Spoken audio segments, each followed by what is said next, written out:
Hello guys, welcome back to my YouTube channel. यो मेरो अर्को सेकेन्ड YouTube च्यानल हो। पुरानो मेरो पहिलो YouTube च्यानलमा चाहिँ मैले छोडेका पुराना जति पनि मान्छे बस्न छोडिसकेका घरहरूको भिडियो बनाउँछु भने आज म र मेरो साथी भीमराज स्याङ्जा जिल्ला फेदीखोला गाउँपालिका वडा नम्बर 4 आरुखर्कमा यो चाहिँ ठ्याक्क पारी हिमालको पनि राम्रो दृश्य देखिन रहेछ। त्यहाँ चाहिँ आएका छौं। यहाँ चाहिँ एउटा पिङ रहेछ, राम्रो खालको पिङ रहेछ। कस्तो लागिरहेछ त तिमीलाई आरुखर्कमा आउँदाखेरि? म चाहिँ अब पहिला त निकै पिङ खेलेको। अहिले चाहिँ हाम्रो गाउँतिर बनाएको छैन। हजुर। तर अहिले यो आरुखर्कमा आएको मेसोमा पिङ खेल्न पाइयो, एकदम खुसी लाग्यो। पिङमा चाहिँ पिर्का रहेनछ हैन? पिर्का छैन, यसो लौरो घुसाएर रहेछ। यसो खेलेको अनि घुँडा दुख्यो। म र मेरो साथी भीमराज चाहिँ यहाँ हामी आरुखर्कमा आइराख्दाखेरि ठ्याक्क अब म पिङ खेल्न गइरहेको छु। यहाँ चाहिँ ब्रोले मेरो भिडियो बनाउँछन् है। म एकलट पिङ खेल्छु, ल यसो बनाउँदा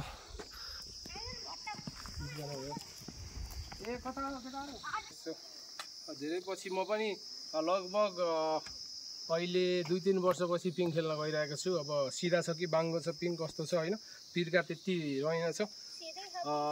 तपाईहरु सबैजनाले यो भिडियोलाई चाहिँ लास्टसम्म हेर्नु होला हैन। म चाहिँ एक लट खेल्न गइरहेको छु, कस्तो हुन्छ है।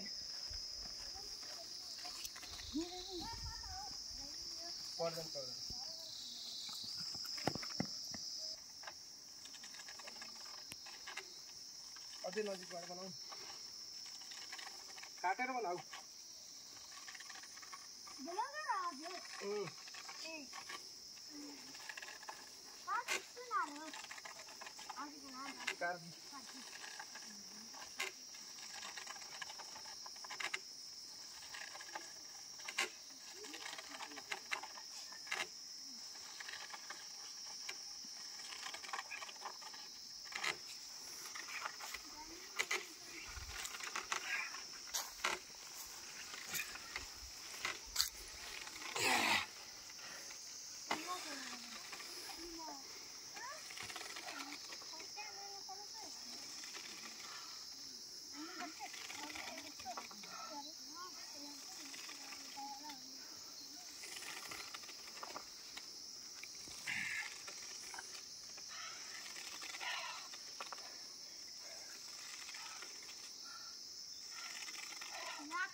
अब रोक्छु रोकिन्छ ला